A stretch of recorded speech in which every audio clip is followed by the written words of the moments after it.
Have you ever been placed somewhere you didn't understand, only to realize later that lives depended on your silence or your courage? In the heart of an empire, inside the royal palace of Susa, lived a queen with a hidden identity. Her name was Esther, but she wasn't always royalty. She was an orphan, unknown, unnoticed, raised by her cousin, Mordecai, who taught her one thing.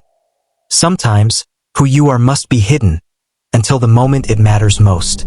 Then came the crown. Chosen by King Xerxes I, Esther stepped into a world of luxury but also danger, because while she wore the crown, she also carried a secret that could cost her everything. She was a Jew, and no one in the palace knew.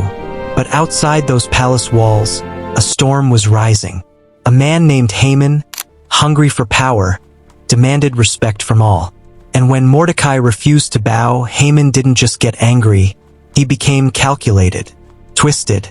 He didn't want revenge on one man, he wanted to erase an entire people.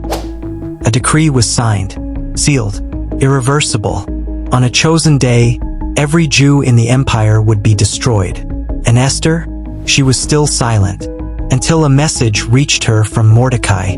Do not think you are safe. If you stay silent, deliverance will come from somewhere else, but you will perish. And who knows, if you were made queen for such a time as this? That question pierced deeper than fear ever could.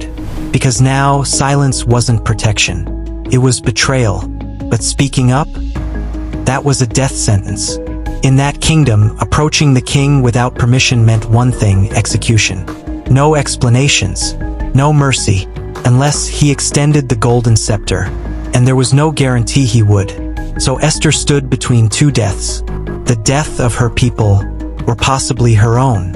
And instead of rushing forward, she did something unexpected. She paused. She fasted.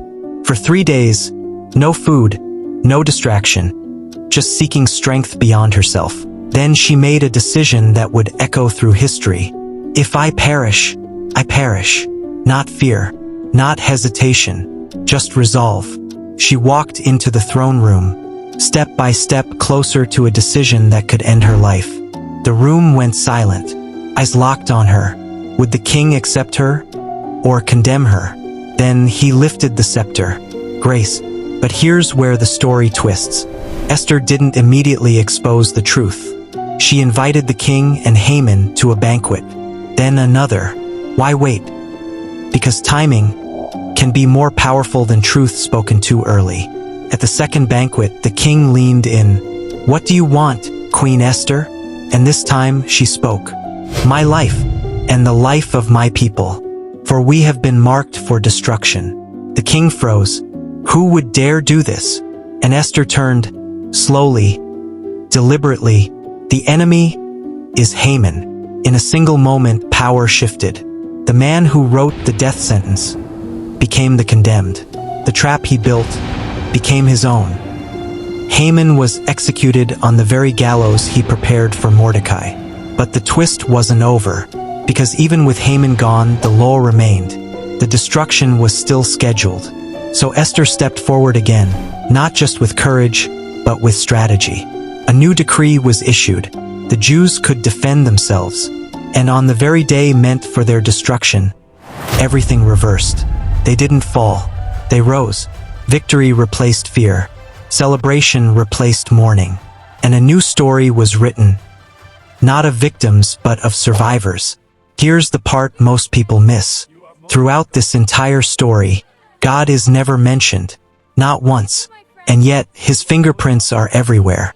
In the timing, in the positioning, in the silence that almost destroyed, and the courage that changed everything. So what's the lesson? You may feel hidden, overlooked, out of place, but sometimes you are exactly where you need to be for a moment that hasn't arrived yet. And when it does, silence will feel safe, but courage will be necessary. Because one decision, just one, can shift everything. And maybe you were placed where you are for such a time as this.